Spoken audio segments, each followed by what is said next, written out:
एक जंगल में एक भालू रहता था। इसका एक दोस्त भेड़िया भी था जो मुश्किल वक्त में भालू की मदद किया करता। एक दिन भालू ने सोचा कि मेरा मकान बहुत खराब हो गया है, क्यों ना इसे गिराकर नया बनाया जाए। इसने भेड़िए के सामने ये तजवीज पेश की। भेड़िया इसकी मदद के लिए तैयार हो गया।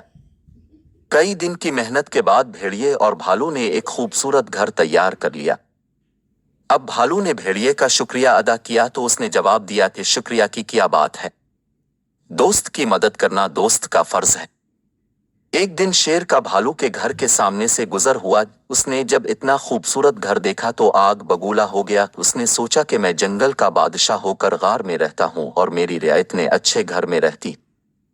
ये सोचकर इसने भालू के घर को तहस नहस करने का फैसला कर लिया।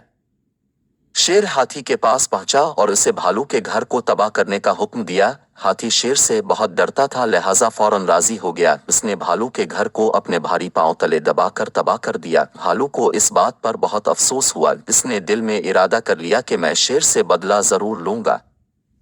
एक दिन भालू जंगल के करीब एक कस्बे में घुस गया। एक शख्स ने इसे देख लिया और इस ख्याल से भालू को पकड़ने का इरादा कर लिया कि वो इसे किसी मदारी या सर्कस वालों के हाथ फरोख्त कर देगा। आखिरकार वो भालू को पकड़ने में कामयाब हो गया। भालू ने आजाद होने की बहुत कोशिश की लेकिन कामयाब ना हो सका। आखिर कुछ सोचकर बोला, अरे इंसान, अगर तू मुझे छोड़ दे तो मैं तुझे एक मोटा ताजा शेर ला दूंगा। आजकल तो इंसान पर एतबार नहीं किया जाता, मैं जानवर पर कैसे एतबार करूं? आदमी ने मुंह बनाकर कहा।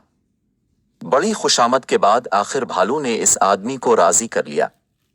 फिर इसने आदमी से कहा कि इंसान तो ऐसा कर के यहाँ पर जाल डाल दे, बाकी काम मेरा है। इसके बाद भालू अपने दोस्त भेड़िए के पास गया और इससे मदद चाही। भेड़िए ने इसे एक हिरन की खाल दे दी। फिर भालू शेर के पास गया और बोला, बादशाह सलामत, जंगल के कोने पर एक खूब मोटा ताजा हिरन खड़ा है, मैं आपको पैगाम देने चला आया। हिरन का सुनते ही इसके मुंह में पानी भर आया। उसने कहा, तुम जाओ, मैं आ रहा हूं। भालू तो यही चाहता था। बाहर आकर भागता हुआ जंगल के कोने पर पहुंचा और हिरन की खाल ओढ़कर आदेर अलिफादेर मुंह मारने लगा। शेर ने इस पर झपटा मारा लेकिन भालू भाग निकला और इस जगह पहुंच गया जहां जाल बिछा था। भालू को तो जाल के बारे में पता था, इसलिए भालू तो बचकर निकल गया, मगर शेर जाल में फंस गया। इसे जाल में फंसे देखकर भालू ने हंसकर कहा, जंगल के बादशाह, यह है अंजाम दूसरों के घर तबाह करने का।